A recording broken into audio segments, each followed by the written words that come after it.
ang ating pong sabitan. Ito ay hanggat may nasabit, tuloy-tuloy po tayo at walang aalis kasi after our traditional sabitan, we will be having our party tonight. Nandito na po ang ating mga guest band. Kaya naman, palakpakan muna natin ang ating pagtataling puso sa araw ng bukas. Rowena Lynn Hernandez at Ryan Guerra.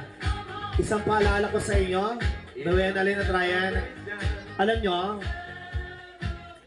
sa paghahanap buhay, pwedeng mapagod, nakakapagod tumayo, nakakapagod sumayaw, pwede magpahinga, pero bawal ang sumuko.